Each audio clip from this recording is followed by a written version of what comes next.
So there are no shortage of apps that we use in travel, especially in retirement travel, and there are 4 apps that we use nearly every day as we travel around the globe.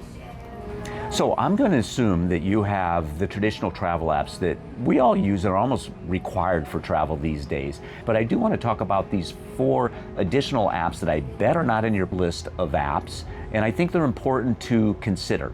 And again, that is Trello, that is PredictWind, that is Lumos, and then finally that is Google's Gemini. So let's go over each of those in a little bit of detail. Let's start with PredictWind. So this is the PredictWind tool. It's a weather forecasting tool. It can be used both on your cell phone and on your laptop. I'm on here on my laptop, and it is an absolutely fantastic tool because it provides nothing but graphics, and it's super easy to use. And you can look at really big global pictures. Like this one here I have right now is all the North America. Really, it's actually I'm focused in on the Caribbean. I've got this one set to Miami.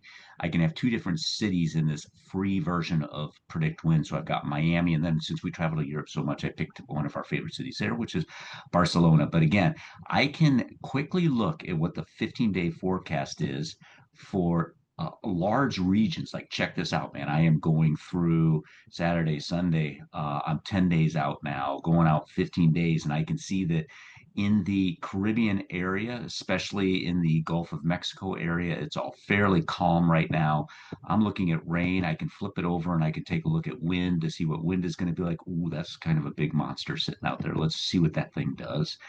That's on Monday of next week, but it looks like that's not going to be a threat to the Gulf of Mexico at all, that that's going to spin and then go to North Atlantic. Let's go see what's going on over in the Mediterranean. So I'm going to flip over to the Mediterranean, to Barcelona. I'll make the picture a little bit more usable. Look, we got all of Italy, some bad stuff going on up over there. So I've got all of Italy. I'm looking at that. Spain, Portugal, France. I can scoot this up a little bit and look over to UK. I probably would not want to be in a boat out in this area right now. But again, you can scan out very quickly 15 days and see what's going on. And man, look at Italy. That would be a fantastic place to be right now. Not much going on there from a wind standpoint. Let's see what the rain's going to look like. And let's get rid of this little thing and let's do our 15-day look again at that. And it's like, man, just absolutely beautiful in the Mediterranean area for the next 15 days. Check that out. There's almost nothing going on from a rain standpoint. So loved this tool. It's called PredictWind.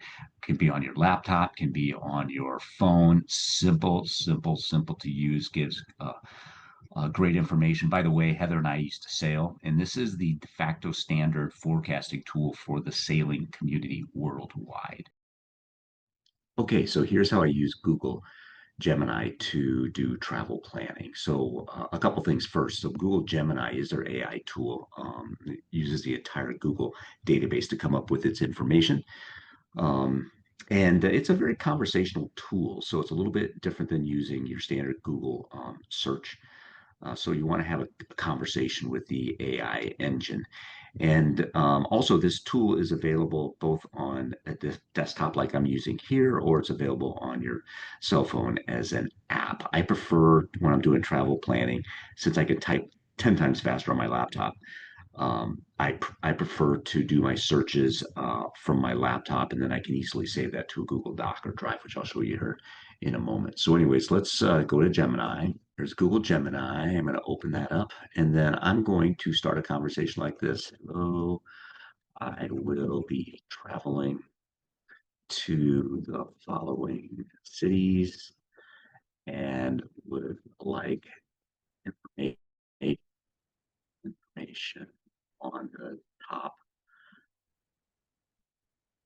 tourist attractions in each city. Uh, go to Rome. Let's go to Dubai, which I've not been to and not familiar with. Let's go to Delhi. Same with Delhi. Sri Lanka. Now that's not a city. But let's see what information it gives us in Sri Lanka. Let's then go to Phuket in Thailand. Let's go to Singapore, Melbourne, and Australia. Let's go to Tokyo and Osaka. All right, let's see what we get. Osaki. Anyways, so it's now generating its information, and here's what it's giving us. So top tourist attractions in each, and boy, they sure look like what I would expect. Although Dubai, I don't know. Delhi, I don't know. Sri Lanka, the same there. Phuket will be new to me as well. Singapore, by been to the Gardens by the Bay, that certainly is a world class attraction, amazing place. So, anyways, here's a very good list for me to start my planning with for each one of those cities. Now, one thing we'd love to do is we'd love to go to the local food markets. So let me ask Gemini to also provide information on the local food markets. And the reason we love to do that is we get to see what the residents, the everyday people that live in those cities, what they do for food, the types of food that they're buying. It's a great place to see how just the residents in that city live and what they do during the day. So let's ask Gemini to provide that information. We also love to visit local food markets where the residents buy their groceries. Please provide this for each city. Now I believe it's going to provide me information on each one of those cities. So I'm not familiar with food markets in London. I'd be very curious if this looks accurate. This looks accurate for Rome. Uh, oh, I'd love to see a spice market or something like that in Dubai, Delhi. So, anyways, this is what it spits out. This is exactly the type of information that we're looking for, and then we can do further research on each one of these and see if we can travel easily to them. Now, I love to see art museums, so let's add some art museums in here. So, I also love art museums. Can please provide art museums in each city. So let's see what that adds to it. And here we go. Looks awesome. I love art museums. I really love any national museum in these that you'll find in these larger cities. So this is a great list for me to start with from a planning standpoint. You saw how super easy to get this information. I just then do a copy. It copies it to the clipboard, and then I can put it in a Google Doc, Microsoft Word doc, whatever it is that I want to store that information. So this is a great a tool for planning vacation travel. The next tool that I'd like to show you is Trello.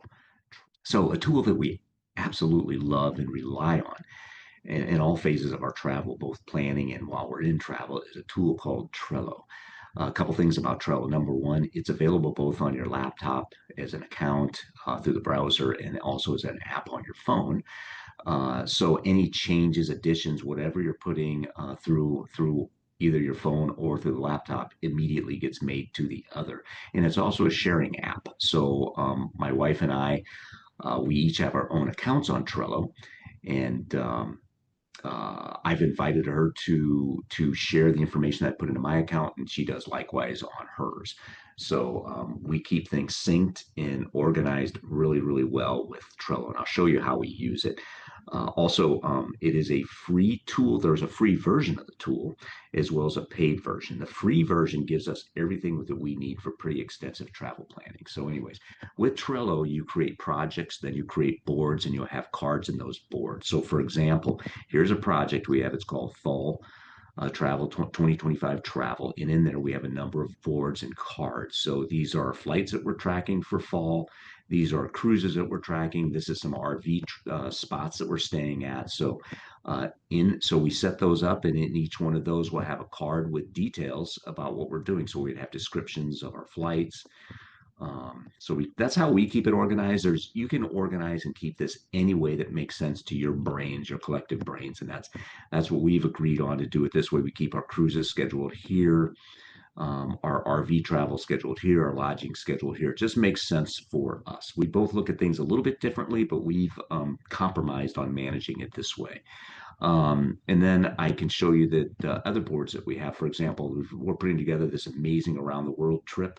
It's just a series of cities that we're going to be visiting via flights. And here's our flight schedule on the dates.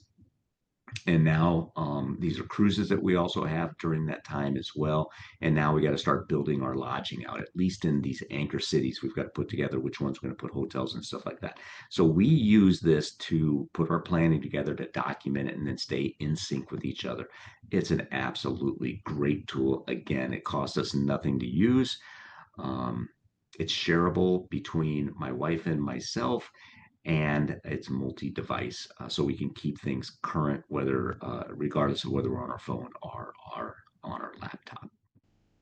So this is Lumos. Lumos is a great tool to track where the sun is going to be during the day. We use this primarily during our cruises, as well as when we're RVing, to position our RV in a place for our solar panels, as well as on cruises when we're traveling. We want to determine which side of the boat we want to be on, where we want our chair. So it's a great tool. You just point it at the sky, you track the sun, and then you make your decisions. And if retirement travel is important to you, I invite you to subscribe to our channel and come along on our journey.